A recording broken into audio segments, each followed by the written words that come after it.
The story began with a dim light, which we were able to see along with our protagonist. He had never believed in the phenomenon of seeing the light at the end of the tunnel. In essence, it meant the afterlife, but people don't consider it a new beginning of their lives, but a second continuation of what they were already going through.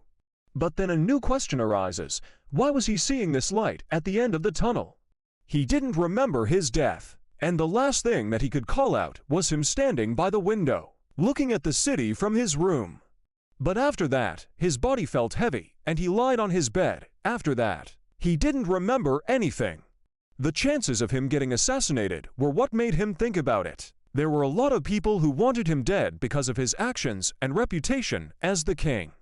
Now that it's happened, there's nothing he can do about it. As King Gray was thinking about the reasons and causes of his death, he heard the nurse congratulating a couple for the birth of a healthy baby boy. This was the beginning of the second life of King Gray, not as a king, but as a baby. He was able to understand the language of these people. They were happy to have him. The mother had a gentle smile and motherly affection. The father was a strong man with a not-so-serious but caring nature. At first, things seemed normal, but slowly the king began to realize that he had been sent back in time, in the past. He was living. His mother Alice was the one who ruled their house, and his father Reynolds was the one who fulfilled their needs. He was thankful to be a part of this happy family, but not so thankful for the body that he had been given. He was not able to control his limbs or even his body processes. This was the archaic time when people used to carry weapons with them. After not so long, King Gray, who is now being referred to as Art, understood the basics of this place and this time. While he was thinking about this, his father came and started playing with him. He was swinging, but then, by mistake, his leg hurt a little. He started crying. But then his mother used some magic on his leg and healed it right away. Seeing this strange new phenomenon, Art understood that the things that he had learned till now were just a fraction of what he actually needed to learn in this world. The life that he had was fulfilled. King Gray was the ruler of the land, much farther away in time. He had led many armies, won many battles, and defeated so many foreign rulers and representatives. But the joy from any of those feats could be equaled to the joy that he was feeling at this moment, the joy of moving forward on his own. Little Art has finally started crawling. His parents were very careful with him to not fall over under their strict supervision. Little Art had finally reached the mirror in front of him. He saw himself in the mirror and confirmed that his current name, Art, justifies his cute appearance. He was happy to see himself, but more than that, his parents were happy to see him happy. Later, Art had slept, and Alice had confirmed that. She went back to her chores. But it turned out that Art was awake and was waiting for this moment. He got out and threw the blanket on the floor. On the blanket, he landed from the crib. Using all of his strength, he crawled his way across the room to reach the room in front of him. The study room. This room had a candle, some books, and some handwritten papers. Art has been coming into this room since the time he discovered it. He is using this room to gain information about the world in which he has been reborn. The continent is called Decathlon. It has been divided into 3 main kingdoms: Elenwar, the kingdom of elves; Darv, the underground kingdom of the dwarves; and Sapin, the most populated land in which humans live. The monarchy system prevails here, but the rulership is not earned but passed down through the royal family. This land is gravely underdeveloped as compared to the place from which he came, as the ruling power of this land is not the knowledge of science but magic. Art took out a book and continued from where he had left off. This book had information about the use of mana, which was similar to ki and was the life force of his world. But ki only existed inside the body, while mana is something that is found everywhere. The ability to control mana is a hereditary trait that only 1 out of every 100 people possesses. There are 2 common methods of using mana: augmentation and conjuring the force. Augmentation requires mana from the outside environment and uses it to enhance the physical abilities of a person, like strength, defense, agility, etc. But it is limited to the range of mana availability near the user. On the other hand, conjuring uses the mana from the body of the user to bend the surroundings according to the user's will. This method also comes with a drawback. which is the depletion of mana from the mana core of the user. In order to prevent that, the user needs to replenish his mana core using various spells. Alice falls into the category of an emitter, a rare type of mage that can cast various restoration and recovery type spells. Other than that, a normal awakening of the mana core of a person occurs at the time of adolescence to late teenage years. Most of this information seemed familiar to him, as it resonated with the knowledge of ki core at the time. To awaken the ki core, children were taught to meditate so that they could focus on the ki particles and gather them to use their concentrated energy. Art tried to do the same with his mana core and observed some random movements in his plexus. Something was happening, but before he could find what that was, Alice came and took him. She was worried as Art was not in his crib. He did not want to go, but had to go because he had messed up his diaper. Alice was sitting in the study room, writing a journal. It had been 2 years since Art had come into their lives. He was declared the most adorable baby in the world by her. She described his physical features along with the fact that she needs to remain a strict mother to prevent him from getting into any bad habits or influences. Reynolds also takes care of him, but in a way in which he should, as not so long ago Alice caught her teaching Arthur how to fight with a stick. There was one thing in particular that she had noticed about him. Whenever they venture out, the most profound place where Arthur always goes is the merchant strip. She wondered how Arthur would come out when he became an adult. She had the surety of him being interested in adventure like his father. There was just one thing that she was not sure about, and that was his habit of sneaking into the study room. She was thinking of shifting his cradle into the study room, but is not sure about it at the moment. With this as her last sentence, she concluded this chapter of their life updates with Arthur. The scene shifted to Arthur, who is now able to stand on his own. He was looking out of the window at his father. He first stretched his body a bit, then started chanting a spell. A few minutes had passed, but his concentration did not move even a bit. There were some rocks lying in front of him, which soon started to move. Arthur was eager to know what type of magic his father was performing. Reynolds, on the other hand, used all of his strength and made all the rocks fly into the air. The rocks flew into the air. Reynolds tried to push. I don't know what he did. I really didn't understand what he was trying to do here, the rocks, but nothing happened. And the rocks fell down. Reynolds was not done yet, but before continuing, he saw Arthur in the window. He gave him a cheerful smile, but Arthur, on the other hand, was not feeling well, as his father had just passed a couple minutes of his full concentration just to float some rocks in the air. It was something that could have been done physically with very little effort. Alice came to him, and together they continued to watch Raymond do his physical training. Arthur knew the fact that his father is an argumenter, meaning that he can use the mana around him to increase his own physical capabilities, and it was something that he had just done. Arthur was satisfied to know that his father was the muscle of this family. He wanted to go to study, but before he could do that, he faced a very big challenge, which was to get one step down. It does not seem like a challenge at all to anyone, but for a kid of 2 years old, that was a pretty big challenge itself. He stood by the edge and used all of his body to facilitate his smooth lowering of position. Alice saw his half-closed eyes and thought that he was getting sleepy, so she held him and took him to his bed. But before they could reach the bed, Arthur used his trump card, the Face of Innocence. He looked at his mother with earnest eyes, requesting that she let him have some time with the books. Alice tried very hard, but was not able to resist him. In the end, Arthur won. His mother allowed him to spend some time in the study room while assuring herself that she was not doing anything bad for him, as boys of his age need to play a lot. Arthur was also not proud of himself for using such a tactic, but it was fair as it was a weapon that was given to him by nature itself. While Arthur was reading the book, her mother heard a crashing sound, which would have meant that Reynolds had knocked down a tree or something. She went to see him while Arthur continued to build his mana core, which he's been doing continuously for the last 2 years. He's been collecting the mana fragments from the outer environment into his solar plexus, and now he understands how slow this process is. It was a tiring task which required him to focus on it using both his mind and body. In the last 2 years, Arthur had collected almost enough fragments to build his mana core. That time hasn't gone to waste, and now he just needs a little more. Reynolds had actually knocked down a tree that he was trying to hold. Alice was standing there with a pouty face, but she laughed it off. Suddenly, an explosion occurred, and their house got destroyed. Reynolds took Alice under him, trying to protect her from the effects of the explosion. As soon as the cloud of explosions settled, Alice told Reynolds that Art was still inside. Reynolds was shocked to hear that. He rushed inside, removing all the debris and the collapsed walls, but when he saw the other side, he fell on his knees and started laughing.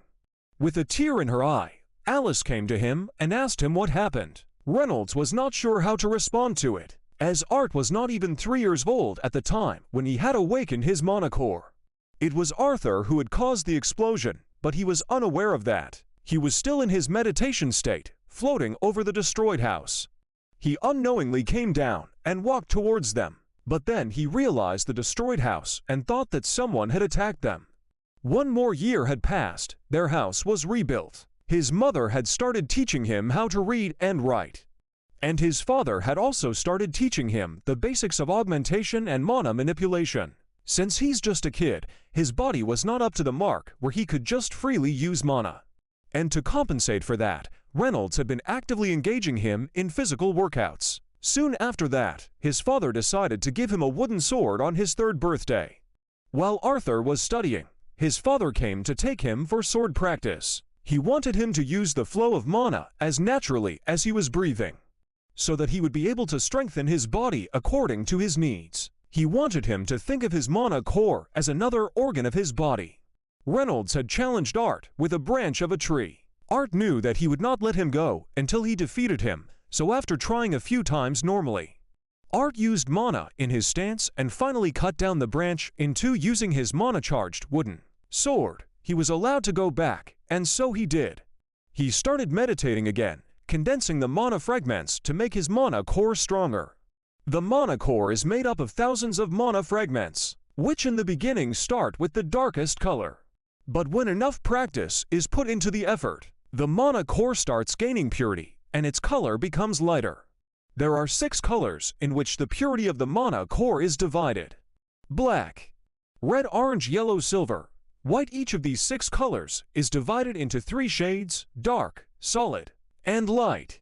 The lighter the mana core gets, the purer it becomes, and purity is directly proportional to the strength of magic a mana core can handle. While Art was meditating, Alice called him for dinner. He was not in a good mood, as he wanted to have some time for himself to practice. But Reynolds had something else on his mind. He suggested Alice have a proper mentor for Art. The Midge of Carrots, Alice, reminded the Knight of Peas that their son is only 4 years old. Other than that, Knight Reynolds had also said that he would be able to teach his son. As for the counterattack, Reynolds said that he had never expected their son to be a prodigy in mana manipulation. Also, for the fact that he was going to be the one teaching him. He said that their son had surpassed the potential that he had seen in him. And now he's just preventing him from showing what he truly can. The clash between 2 parents had started when the mother did not want her son to live in some faraway country with a bunch of strangers. The father wanted her to realize that Xyrus City is not that far away, and that the people he would live with would be reliable, as it would be his friend with whom Art was going to live. The argument was not coming to a conclusion, so the couple decided to ask the one responsible for it, Arthur. Reynolds cleared up the point of him going into a big city to learn mana manipulation from a real teacher and asked him if he wanted to do it or not. Arthur knew that this was a bit excessive of his parents to ask something like that from a kid, but now he had no choice. He asked his parents if they could come with him to meet the teacher. No clear response was given by the parents, and Arthur started getting worked up. He thought that his words got a bit complex for them to understand what he actually meant, but then both of his parents burst into laughter. Alice said that it would be a better decision for them to have her present while Arthur was meeting his teacher. And thus, the decision of the family to get to Xyrus City to meet the teacher was finalized. The preparations for a 3-week journey started while Arthur was reading a book at night. Alice came to him and reminded him that they had to go early in the morning, and for that, he needed to sleep. Arthur asked her why they were going in such a hurry. Alice told him that his father's friends from Twin Horns are also going to Xyrus, and they'll be leaving tomorrow. In order to go with them, they are rushing things. Arthur knows about twin horns being in the area, as they were the ones who helped his father build their house again. This party consisted of 2 conjurers and 3 augmenters. Traveling with them would help them to prevent a lot of difficulties that they would face on their journey. The next day, Arthur and his family reached the roads on time. The twin horns were there with their carriages. Reynolds introduced Arthur to everyone. This party consisted of Adam Crench, an augmenter with a specialization in spear; Angela Rose, a conjurer with a speciality in wind magic; Druden Walker, another conjurer with a specialty in earth magic; Jasmine Flamesworth, the second augmentation with a speciality in twin daggers; Helen Shard, the third increase in her speciality in magic archery.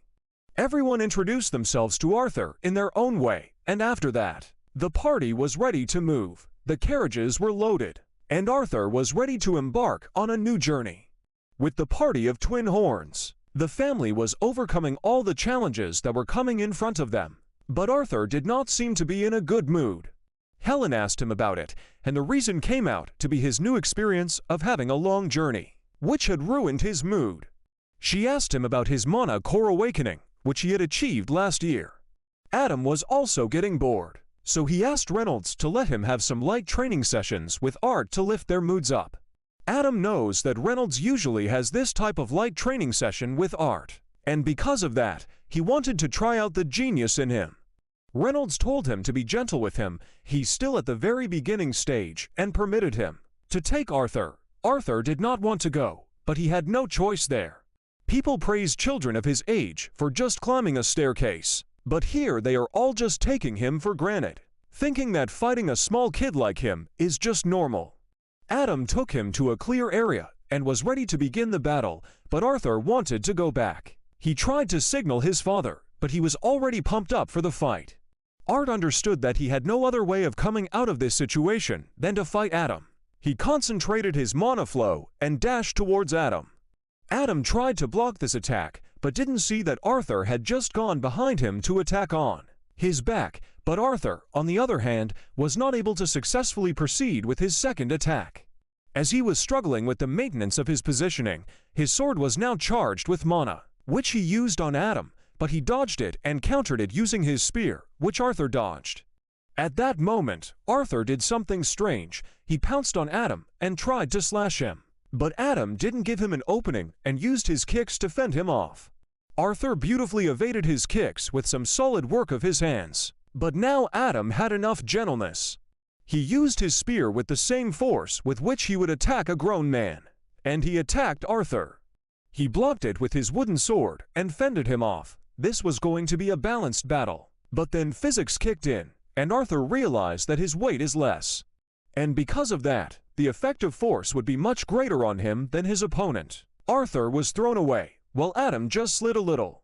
The fight ended. Adam asked Reynolds what kind of hellish training he had given the kid, as he was fighting just like an adult, like a little monster. Reynolds told him that he hadn't taught him all that. Alice healed Arthur and asked him if this was what he was learning from all the books that he read.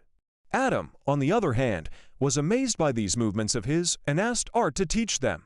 Arthur soon started teaching them the methods that he had used. Several days had passed since the group had left for Zyra City. They are all having fun in their own ways. In the meantime, Arthur was training the members of Twin Horns with his unique battle movements. He had also received a small dagger as a birthday present from Jasmine, who outperformed everyone else in learning the new techniques. It was a time when they were all having fun on a riverbank while washing themselves. Adam and Helen, along with his father, were all training with him, which was going on normally. When they were all done, they left the riverside and went ahead with their journey. When Arthur was sitting in the carriage, reading a book, he noticed that someone was watching him. It then turned out to be Jasmine, who wanted to learn more from him. But then suddenly the carriage started shaking. Helen informed everyone that the carriage was under attack by the bandits. She told them to prepare themselves for the battle. Angela conjured the magic wind elements and used them to repel the arrows that were showering on their carriage. One wave of it was repelled, and the twin horns were ready to face the enemy. But it was soon understood that their enemies had outnumbered them in all the ways they had been surrounded. The leader of the bandits praised them for catching such a healthy group of people. He ordered them to let the women and the children live, and asked them to deal with them with the lowest possible collateral damage. In the last 4 years, King Gray hadn't seen or heard anything like this, and thus had forgotten about the dirty side of this world. Not only this, but every world has its own trash like this. Arthur was ready with his little dagger, but his mother saw him getting all serious. She hugged him and comforted him, telling him not to worry about anything. Each member of the Twin Horns was trying his best to deal with the enemies. Walker was using his earth magic while Reynolds was supporting him. Angela was protecting Alice and the carriages while Helen and Jasmine were taking down the enemies, foot soldiers one by one. All of them were facing their enemies, taking care of them. Adam had just defeated a giant man with a sledgehammer as his weapon. And now Jasmine was the one facing a peculiar opponent, a slender man with a whip. It was a disadvantage for her, as she was not able to cover the distance between them. She was easily dodging the attacks thanks to the training that she had done with Arthur. Art wanted to help her, but he was not sure if he could be of any help against an adult who's also fighting seriously. As he was thinking about all this, something crashed into their carriage. It was his father, Reynolds. He was badly injured. Arthur saw the man who had done this. He was the leader of the bandits. Arthur told his mother to heal her dad fast, but she was not feeling like it. Something was wrong. Her mahou was very weak. Reynolds told her not to overexert herself, as his injuries are not life-threatening. Reynolds then instructed Arthur to leave this place and go back to the trail from where they had come, as he would not be able to defeat the bandits while also protecting them. So he asked Arthur to take his mother and run away from here. Arthur did not want to leave his father and told him that he could fight alongside him.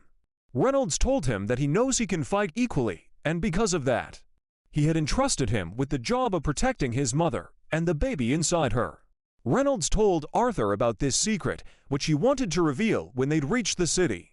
But now that it doesn't seem to be happening, things had to turn out this way.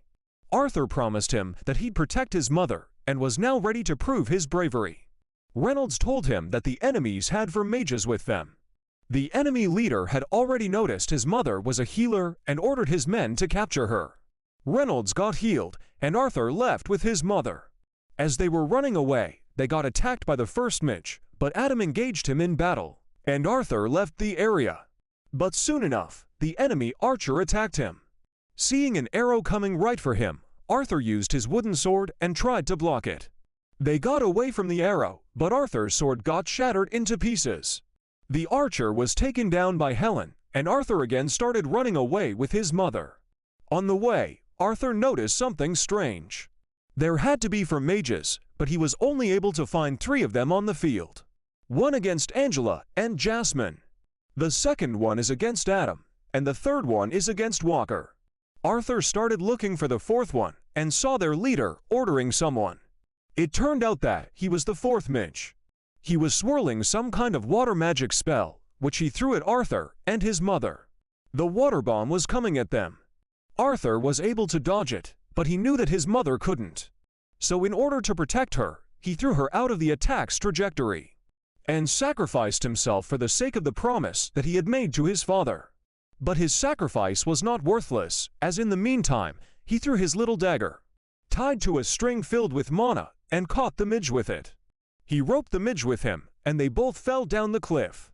Walker tried to save him using his earth magic, but he got late. With his watery eyes, he hoped that everyone would remain safe. Back at the castle, King Gray had arrived. He was looking at the portraits of the council that, in reality, maintains and governs the country. In this declining world, armies had been replaced by kings, and wars had been replaced by duels. One of these kings was King Gray. This was the office of a counselor, an old man with long grayish-white hair. He asked why King Gray was visiting him. As a response to his question, King Gray took his medallion and gave it to the counselor, declaring his retirement. He tried to stop the king, but that didn't work, as he had already made up his mind. The reason for his being for him to be the king was nothing. It ended up being nothing. All of his wealth, fame, and reputation were useless. He did not have anyone with whom he could share all of this. Everyone he had cherished was gone. To meet the people that he had met as a kid, he was ready to give up on everything that had been achieved by now. In the evening, Arthur opened his eyes and wondered how he had survived. On his right, he was the dead midge, because of which all of this had happened. He lied there for some time, but then saw a pouch of berries lying near him. He dragged himself to the pouch and took some from it. It was enough for him. He blacked out again. The next morning, Arthur tried getting up, but because of his injuries, he was not able to. He tried to give power to his body using mana, and somehow managed to get up. These were some serious injuries that he had sustained, but they were not life-threatening. He took out his dagger from the leg of the dead midge and looked at the top of the mountain from where he had fallen. He wondered how he was able to survive a fall this deadly. He took a dried branch from a tree to use as his support and started moving ahead. But then he heard a voice asking if he'd awakened.